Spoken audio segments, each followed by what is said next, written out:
15 ते 20 पावलं टाकलीच असतील. मदतीसाठी तिने मला हाक दिली.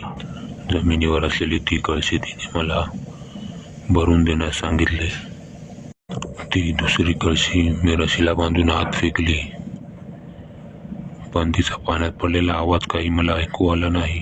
म्हणून मी विहिरीत डोकावून बघितले, तर त्या पाण्यात तिचे प्रतिबिंब बघून मला भीती अनावर झाली.